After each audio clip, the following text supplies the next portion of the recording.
नमस्कार, साथ की कड़क खबरों में आपका बहुत स्वागत है। मैं हूं आपके साथ अंशिका पाठक। नमस्कार, मैं हूं आपके साथ ऋतु सिंह और शुरुआत करेंगे बड़ी खबर के साथ। बात लखनऊ की करेंगे, जहां लखनऊ अग्निकांड मामले में सरकार ने बड़ी कार्रवाई की है। उन्होंने 4 ऑफिसर्स को सस्पेंड कर दिया है, जिसमें 3 इंजीनियर और 1 फायर सेफ्टी ऑफिसर को सस्पेंड किया गया। जिन 3 इंजीनियर्स को सीएम के निर्देश पर सस्पेंड किया गया, वो एलडीए यानी कि लखनऊ डेवलपमेंट अथॉरिटी में काम करते थे। सीएम ने फोन पर फायर विभाग के अफसरों को भी फटकार लगाई है। बड़ा एक्शन इस मामले में हुआ है। सरकार ने बड़ी कार्रवाई की है। लखनऊ अग्निकांड मामले में 4 अफसरों को सस्पेंड कर दिया गया है, जिसमें 3 इंजीनियर और 1 फायर सेफ्टी ऑफिसर को सस्पेंड किया गया। जिन 3 इंजीनियर्स को सीएम के निर्देश पर सस्पेंड किया गया है, वो एलडीए यानी कि लखनऊ डेवलपमेंट अथॉरिटी में काम करते थे। तो क्या क्या नियम टूटे हैं, पहले तो ये भी आप समझिए कि रिकॉर्ड में कोई एनओसी नहीं है। पहले तो बिल्डिंग के बहुत से हिस्से ऐसे हैं जो अवैध तरीके से बनाए गए हैं और रिकॉर्ड में बहुत सारे दस्तावेज नहीं मिले।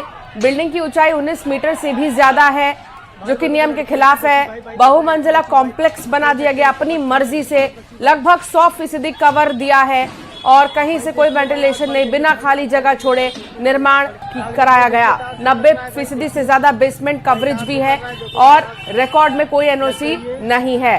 तो क्यों ये आग लगी, और आग लगी तो कैसे इसको नहीं बुझाया जा सका समय पर, इसके पीछे की वजह क्या है, ये समझिए आप कि आखिर जब नियमों का पालन नहीं किया जाएगा तो फिर कैसे एहतियात बरता जाएगा, तो फिर कैसे आग से छुटकारा पाया जाएगा। कहीं भी किसी भी समय अगर आग लग गई तो इमरजेंसी सिचुएशन में खुद को कितना तैयार इस पूरे कॉम्प्लेक्स ने रखा है, उसकी सच्चाई सामने आ गई है। और सिस्टम के भी कुछ लोग इसमें जो शामिल थे, उन पर एक्शन लिया गया।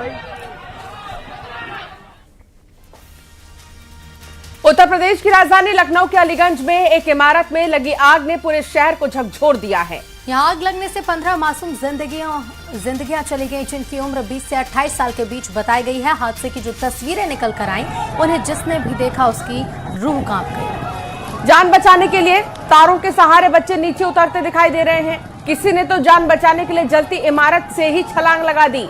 अपनों की तलाश में बेसुध परिवार वाले यहाँ वहां रोते बिलखते उन्हें ढूंढते हुए दिखाई देने लगे। जिस 3 मंजिला इमारत में आग लगी थी, जानकारी के मुताबिक वो एक आवासीय यानी कि रेजिडेंशियल इमारत थी, लेकिन वहां कमर्शियल एक्टिविटीज हो रही थी। 3 मंजिला इमारत में gaming, animation, computer coding training centre के अलावा पेट शॉप और क्लिनिक भी था। तो सिर्फ इंसान ही नहीं, जानवरों के लिए भी कितनी बुरी स्थिति यहाँ पर बनी, आप इस बात का अंदाजा लगा सकते हैं। और वो रोते बिलखते परिवार वाले जो किसी भी तरह चाह रहे हैं कि उनका बच्चा बच जाए।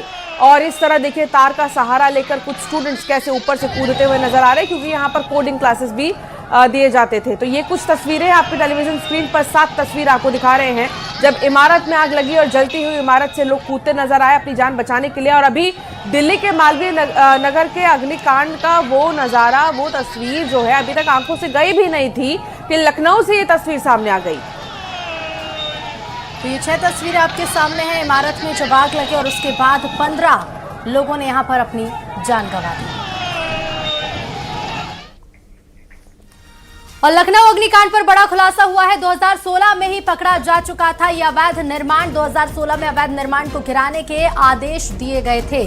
2 महीने के अंदर ही रद्द कर दिया गया था आदेश। तो देखिए, जब कोई हादसा हो जाता है, जब लोगों की जान चली जाती है, तब आंखें खुलती हैं सिस्टम की, और उससे यह पता चलता है कि 2016 में ही अवैध निर्माण पकड़ा जा चुका था। लेकिन अब सवाल यह है कि जब 2016 में अवैध निर्माण पकड़ा गया, तो 2 महीने के अंदर ही आदेश रद्द कैसे करा दिया गया? आखिर क्या इसके पीछे वजह रही है? क्या जांच की गई है इसके पीछे? किन अधिकारियों की संलिप्तता की खबर है? अभी ये सब कुछ जांच का विषय है। हालांकि 15 लोगों की जान तो चली गई। लखनऊ अग्निकांड में एमपी के एक शख्स की भी जान चली गई है। अनूपपुर भालूमुड़ा का रहने वाला जैनिल की मौत हो गई है। 26 साल के जैनिल भी अग्निकांड के शिकार हो गए। लखनऊ अग्निकांड में कुल 15 लोगों की मौत हुई है, जिसमें मध्य प्रदेश के अनूपपुर भालूमुड़ा के रहने वाले जैनिल की भी मौत हुई। जैनिल की उम्र 26 साल थी, जो अग्निकांड का शिकार हुई। अनूपपुर से रवि ओझा संवाददाता हमारे साथ जुड़ गए हैं। रवि, क्या जानकारी मिल रही है? अनूपपुर के रहने वाले एक 26 साल के जैनिल जो अब नहीं रहे इस अग्निकांड की वजह से।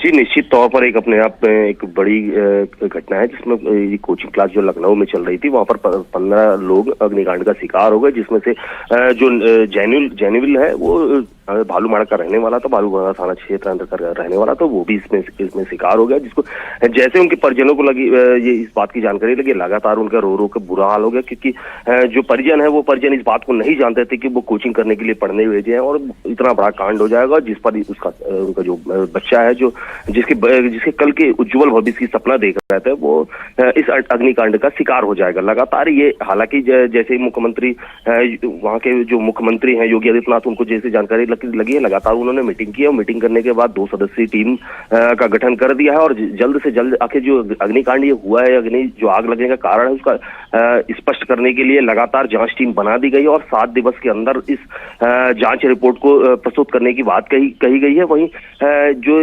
जैनुल था, ये भालूमाड़ा का रहने वाला था और लगातार भालूमाड़ा में जब से इस बात की जानकारी लगी है, तो ये यहाँ एक शोक का मातम फैल गया है और एक अपने आप में बड़ी बात है, जो 15 लोग एक अग्निकांड का शिकार हो जाए, ये बड़ी दुखद घटना है। बहुत शुक्रिया जानकारी साझा करने के लिए रवि। मॉनसून की दस्तक के बाद छत्तीसगढ़ के अलग अलग शहरों में बारिश हो रही है। बालोद में झमाझम बारिश के बाद लोगों को जो है तपती गर्मी से राहत मिली है। धमतरी में भी बारिश हुई है। महासमुंद में करीब 45 मिनट बारिश हुई है। बारिश की वजह से निगम की तैयारियों की पोल खुल गई। यहां नाले का पानी सड़क पर बहता नजर आया। ये 3 तस्वीर आपको दिखा रहे हैं, बालोद, धमतरी और महासमुंद। मौसम जरूर सुहाना हुआ, तपती गर्मी से राहत भी मिली, लेकिन सिस्टम की पोल खुल गई है। यहाँ नाले बह रहे हैं, सड़क पर कचरा ही कचरा। रायपुर से लेकर जगदलपुर, धमतरी और महासमुंद की तस्वीर आपको दिखा रहे हैं। मॉनसून की एंट्री हो चुकी है और पहले ही मौसम विभाग ने कहा कि 20 तारीख के बाद किसी भी वक्त जो है मॉनसून की एंट्री पूरी तरीके से राज्यों में हो जाएगी। कुछ ऐसे राज्य जो दक्षिण से जुड़े हुए हैं और जिसमें सबसे पहले छत्तीसगढ़ आता है, जिसका बॉर्डर ही आंध्रा से जुड़ा हुआ है, और ऐसे में मॉनसून की दस्तक अब हो चुकी है छत्तीसगढ़ में।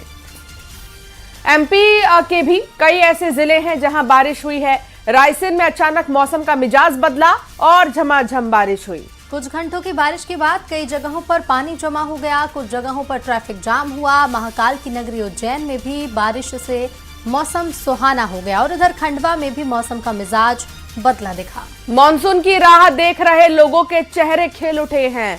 खंडवा के कई इलाकों में आधे घंटे झमाझम बारिश हुई है।